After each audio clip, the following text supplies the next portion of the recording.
up? What's up? Today I want to talk about how important it is that you understand that time is ticking and you only have so much time to actually live. Really, what I want you guys to understand is that the grave is silence. That, you only have so much time to make a difference. I recently went to a funeral of one of my family members, and there was a big gravestone there, and on the gravestone there was the name, there was a start date when he was born, there was a dash in the middle, and then there was an end date. And I thought, what made this life so memorable was the dash in the middle. That represents the time of what we do with our lives. So then I thought, I'm in the dash. I have my start date. I have my start date, which is my birthday, and now I'm in the dash. And what am I doing with that time? What am I doing?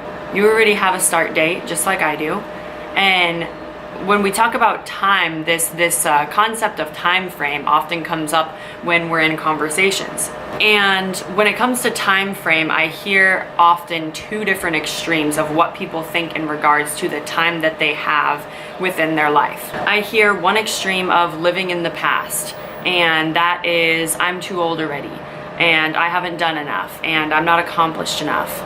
Within this time frame, people that live in the past often look at their regrets and they say, I wish I would have done this sooner, or I wish I still loved this person, or I wish I was still with this person, and I wish I made better decisions and that I didn't make this mistake and I didn't do that right. And there's this list of I wish and what if, and I could only go back if I could do this. And you know what? There's sometimes where you need to be sensitive and you need to understand your emotions. But you know what else? There's another time to tell your emotions and tell your brain to shut the hell up. Because you're not always supposed to listen to the first thing that comes into your head. And your past, things that are in your past, people that are in your past are there for a reason. And you need to understand that reason and let it die. You're not meant to be a slave to your past. And sometimes letting go of your past isn't just for you. It's for the other person. You need to let the other person heal. You need to let the situation that you burned heal.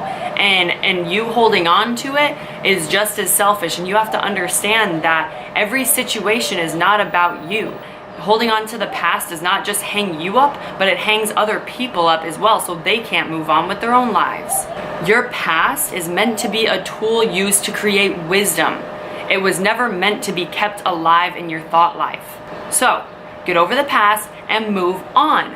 So then we have the other extreme. If you're not living in the past, you're living in the I have so much time that I don't want to commit my time to anything speech. Let's party, let's drink, let me do whatever I want. I'm all about me, I'm doing me. I'll get to it later. I'll live my dreams when I'm more comfortable. I'll care about people. I'll respect my parents. I'll do everything I should do when I'm older. You think you have so much time to do whatever it is that you want to do, when in reality, you don't know what's going to happen tomorrow. The truth of the matter is, you could die tomorrow. I could die tomorrow. And we don't live life like that every day, do we? And you're over here throwing away opportunities just because you think that you have so much time.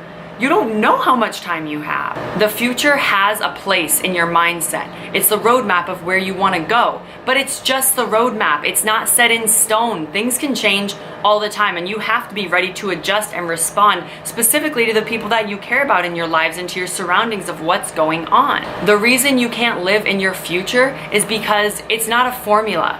You have to adjust. You have to understand that your journey is personal and you can't copy someone else's. You've got to make your own.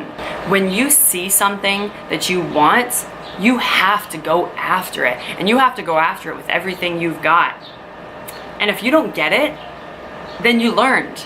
You learned something new. But you've got to pick that thing. If you go for everything, you'll end up with nothing. If you're living life just to breathe, if you're living life to constantly give up on yourself, and if you're living life to just fall down and never get back up, you're not really living, you're hung up. And what you need to do is get in touch with your passion. Find your fire, find what it is that you really want to do. without limits. You can't live to your full capacity until you let go of what's behind, stop obsessing about the future, about things that you can't control, and being so far ahead that you don't even focus on the present and know what's going on, because you have to understand that this is your life. It's do or die never knowing if you could. Baby, I like that. That dash in between your life is so important. And what are you gonna do with that time? To understand that you only have so much time until that final number's there, and you've gotta make the most of it. You've gotta be there, you've gotta be present, you've gotta live it. Let's do it. Remember guys, the grave is silent. Speak up. Be who you wanna be. Live this life to the fullest. I'll talk to you later. Bye.